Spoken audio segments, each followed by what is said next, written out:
Good morning. I was a bit late on the train today, so I came in here 15 minutes ahead of this, but no problem. Now we have picture. Okay. This is then the traditional latest news from the OTP group.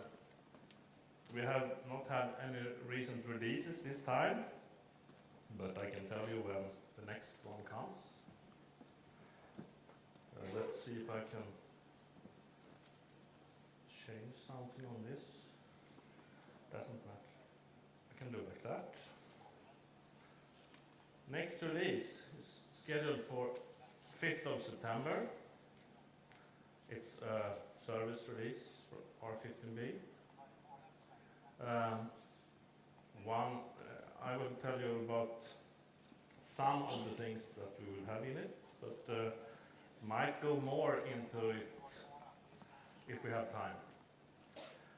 One of the things we have identified is that the recommended way to implement the server for TCP, for example, is to use active ones, and we found that it was not as fast as it could be.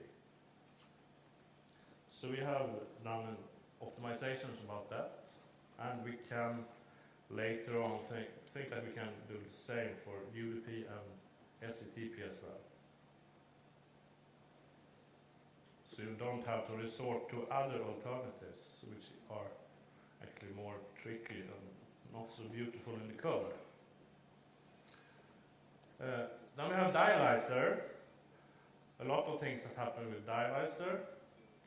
Kostis and Stavros has implemented a parallel version, and Hasse at OTP has optimized the sequential part. So now dialyzer is really much faster than before. And for example, for a 4-core system, it scales almost linearly, so you can get a speed up of 4 times. And if you have 4 cores hyperthreads, it can be even more. With a slightly more memory consumption when you have parallel processing.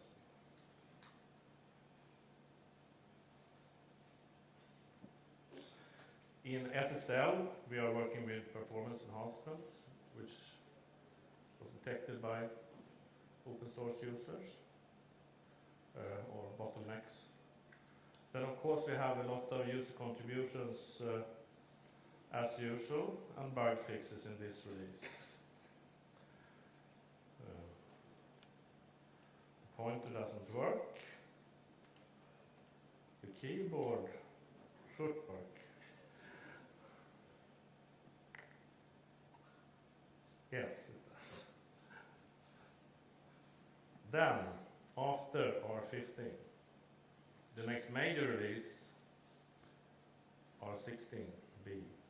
We plan it for December or January, so at the end of the year. And we have a lot of things already in the main branch that will go into that. For example, this code loading thing. When you upgrade in service, today we have to take down the system to one scheduler while doing that, and that could be a dramatic decrease of capacity. The same goes when you turn on trace patterns. So now we have improved that so you can do this without stopping the schedulers. And this is also an important feature for just-in-time compilation in the future. Then we have the yellow parts here. It's enhancements in the Erlang VM to better support multi-core, many-core systems. It's all about reducing lock contention and it's also inside it's a part of a work package in the EU project release. And Patrick and Richard will tell you more details about these later in the afternoon.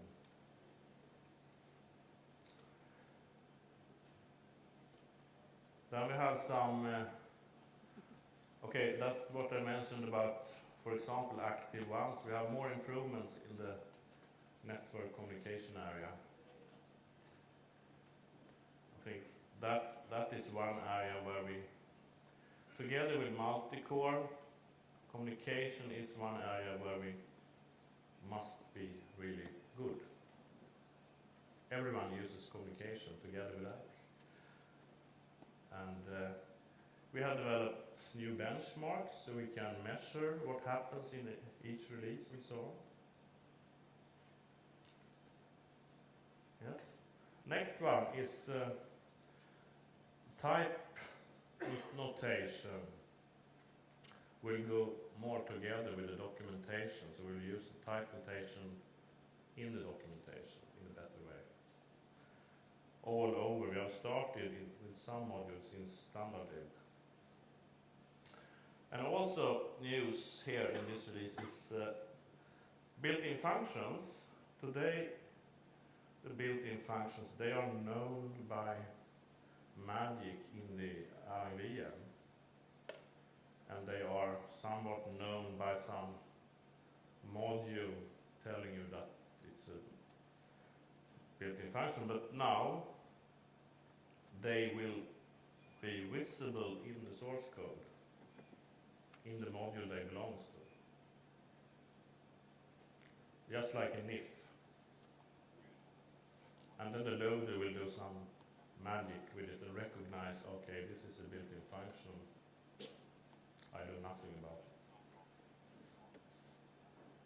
So that we can have better ways for tools that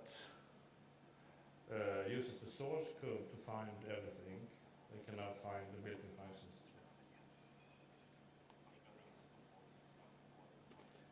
Test suits, they will soon support cross-compilation as well. The idea is that you should be able to run the test suits on your target in an easy way.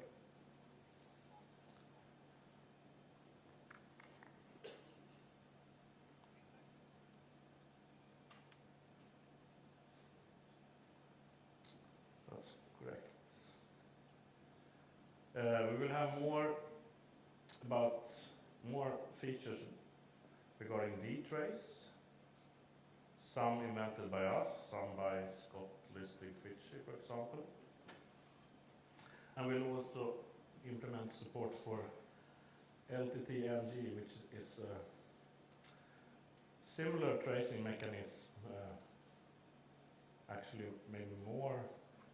It's for Linux. Dtrace is not really for Linux. But you can use it with system-tap.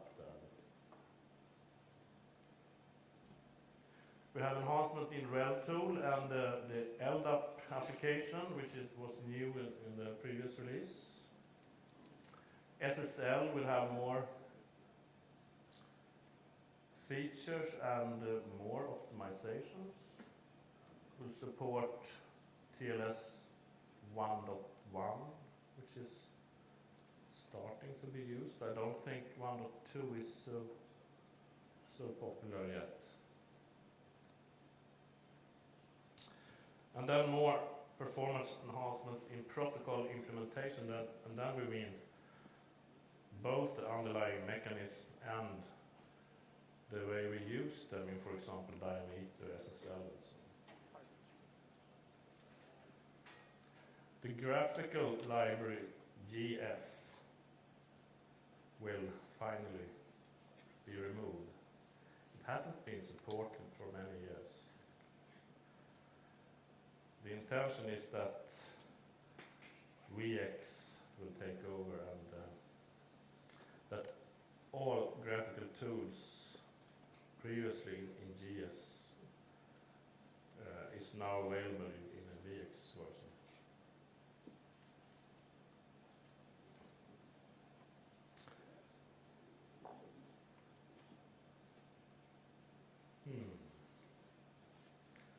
Very slow. And after R16 then, on a longer term, what are we doing?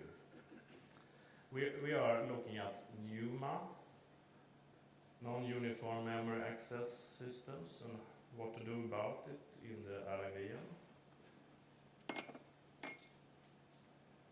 We are working on a Git compiler,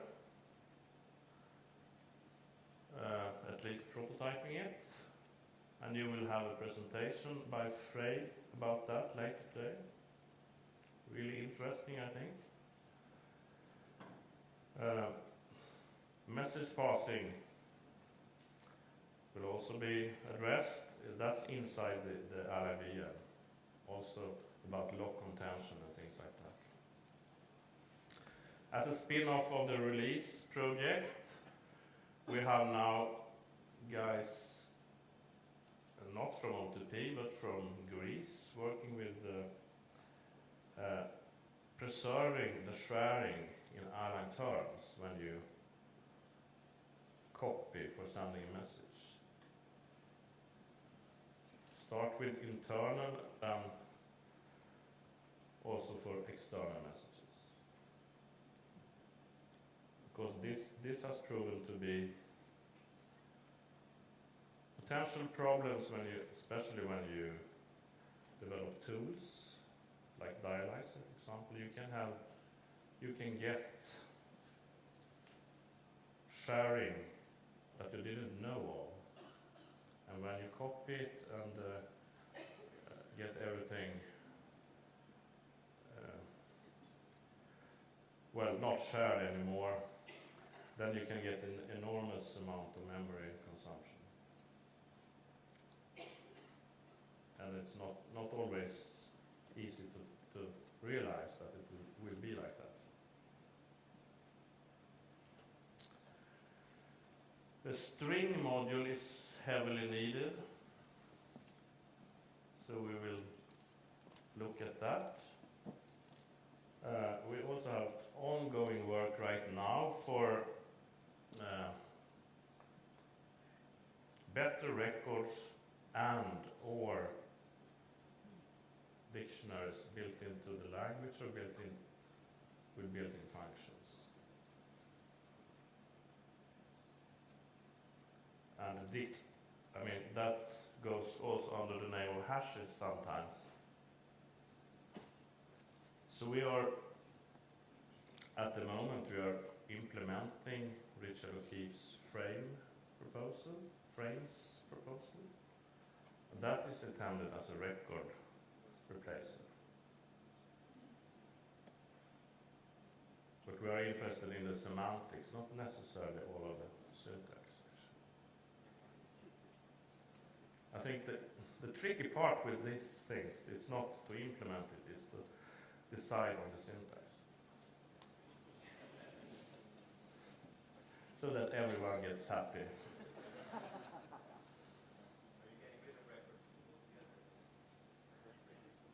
We cannot get rid of them. The first version we have to have records as is besides the new construct.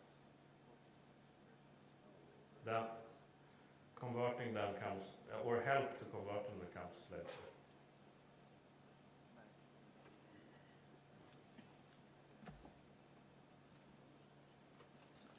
Of course, there will be many core enhancements, or enhancements for many cores.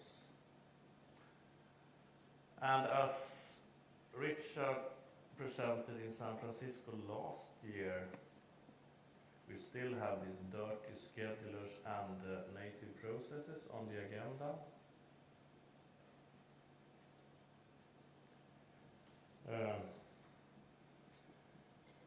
IO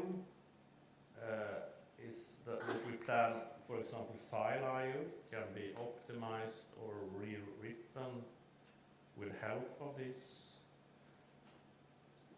native processes. That is one intention we have. STP needs to be enhanced as well. And the Unicode things, we need more support for Unicode. Source code could be Unicode, atoms could be Unicode, and so on. There is work with a Eclipse plugin called RID to base it on a new framework, on another framework, say, inside Eclipse, called Xtext, which is a framework for building syntax-sensitive editors, where you just describe the grammar and then the system fixes the editor for you. Almost as easy as that. But we already have a version that works perfectly good as well, so that you can use, but this is the next step. And then of course we will have more and high quality user contributions even in the future. And I invite you all, if you think that something is missing on our list, or that we don't prioritize some parts that we have on the list here, you are welcome to contribute. And I mean, you can always take up the discussion with us, and we can agree on how to contribute and if it's a major new feature. So we are aligned from the beginning.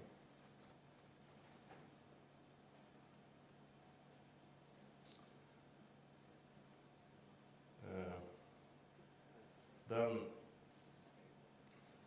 just some, for fun, I did some unscientific attempt to look at what happens at the Erlang questions. What topics are the hot topics? And they can be hot because we have bad solutions in that area, or just because they are popular. So this was the outcome when I looked at the latest 6 months. Of course, we have many uncategorized things as well. But for example, dialyzer, there's a lot of questions about dialyzer, and not only the tool dialyzer, but the type notation. So I think we need more, and I know that Kostis agrees that we need more and better documentation about the type notation, and also better about how to interpret the warnings you get from dialyzer. So we will try to address that. Regarding OTP design patterns as supervisors, Yen servers and so, there are a lot of questions. And I think we will have to do something significant there to improve the situation, not just with documentation, but the design there is it hasn't happened much this last 10 years. And now I think it needs to be refreshed regarding parallelism, for example. We have some bottleneck places where you are serial, but you could have been parallel, and things like that. The SSL and SSH crypto area, there's a lot of questions. Probably because it's heavily used in web applications, but also because there are some problems and improvements. We have shifted from the open SSL based C solutions to Erlang solution with just crypto routines. I think the new solution is much better than the old one, and it scales and things like that, but still needs some more improvements. And we can do it with help of you if you really tell us what are the problems, instead of maybe sometimes just saying, oh, it doesn't work, I use S-tunnel instead. It's really not much missing here, and it can be really good. Databases, a lot of questions about databases as well. But that is also because there are many other database solutions than ours. So it's database questions in general.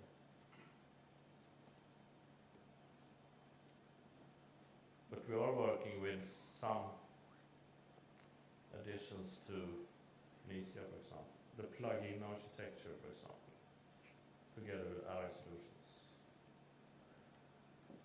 The build, there's quite a lot of questions about building things. And yes, I think it could be improved, the build system, so that you easier can detect what you have done wrong, or what kind of environment things you are missing, or dependencies you are missing when it goes wrong. Usually hype gets the blame sometimes because the first module to compile in Erlang is a hype module. But the problem is that you haven't built the bootstrap in the correct way. Okay. So, what? And I've sorted the questions about multi-core in a category called performance questions, and it's not visible here. So there wasn't so many questions about that. But I know it's maybe we don't have so much trouble there. Maybe we are good.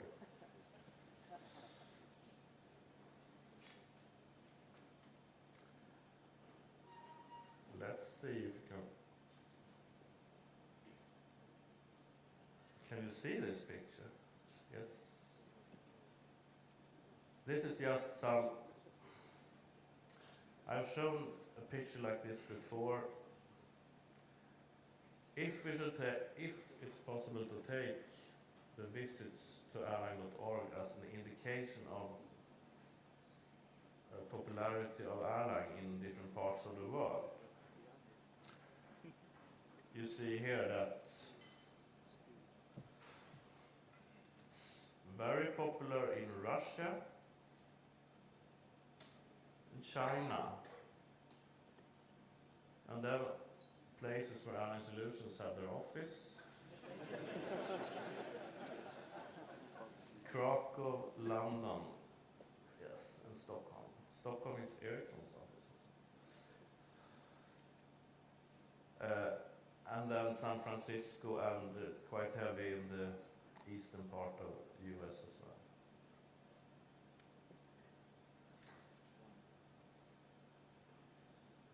Just an indication of. But we have a big unknown. The number one position is unknown. So it's not very accurate, perhaps.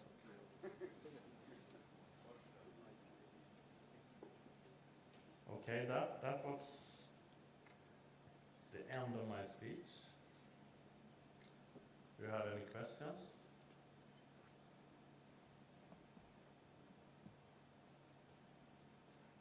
Yes?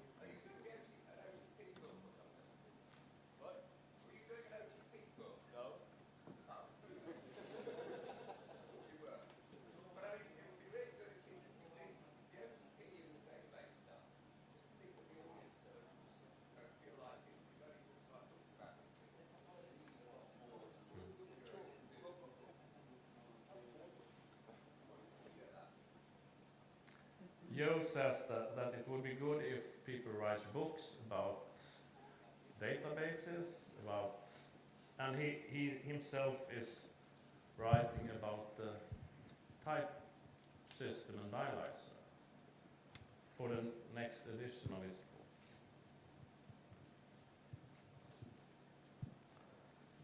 Okay, any more questions? Yes?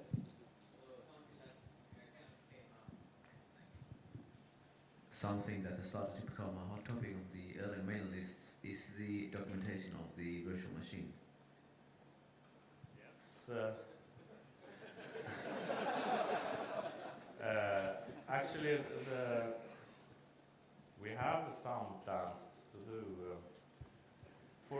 at least for our own sake, we could benefit from documenting parts of it.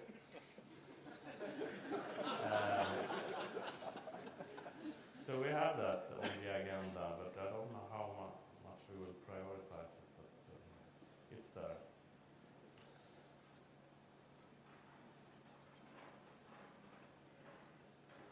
And